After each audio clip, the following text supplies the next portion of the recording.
I need to spend some time in the range. A bit of practice for you. That's fine. To be fair, overall, I mean, there's a good functional movement. Okay, the thing to take away is the fact you've got a good movement. If we can just sort of tighten up the sort of setup a little bit, get yourself in a better position, just enable that good quality movement to come out. When its setup's correct, you can flush it nicely down there to it.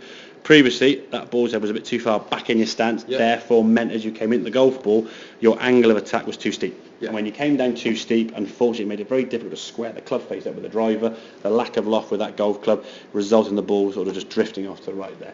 And then you then trying to hit the golf ball left of target meant you actually got steeper. Okay? So we're trying to get yourself in a slightly more tilted position with the shoulders, a bit more this way, so your spine angle sort of pointing down towards your left heel there. The ball position now we can see is a little bit further forward.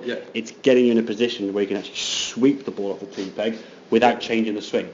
Ultimately, the golf swing is a circle around your body, whether you're doing it with a 7-iron, a 9-iron, a driver, or whatever of a club. It's the same swing. We're just going to try and tilt that axis a little bit to be a bit more shallow, so we're up on the ball and help you to release the club rather than chop down. If we look at the angles of these two now as you come into impact, the driver on the left-hand side, as you sort of come into it, there, that's sort of your down angle there.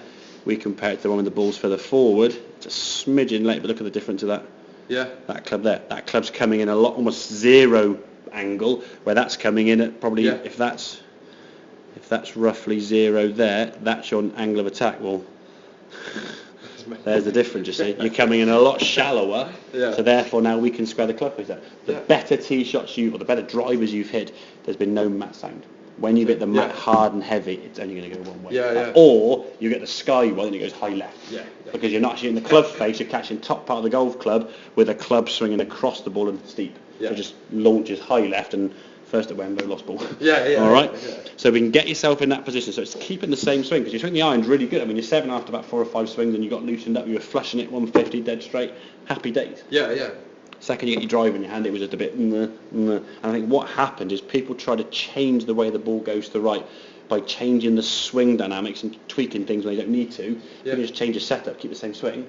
For me, one swing and 13 different clubs plus your putter is far easier than having 13 different swings. We're never going to get successful with it. So get yourself with that spine angle. That movement there by putting the club as across your sternum there, push it sort of on your chest, on your belly, and just tilt now, just so you get used to that movement there. So you feel a little bit more weight on that right side, okay? It's not an exaggerated move with the knees or the tilt this way. We're just going from there, just putting your sternum now is sort of just nearer to your right side, just slightly, okay? It's going to help you get in a position now where you're going to hit up on the ball a bit more, or encourage a more upward strike. Helps to square the club face up, hit a better shot, hit a straighter shot. Your natural shape is going to be a 5-10 yard fade.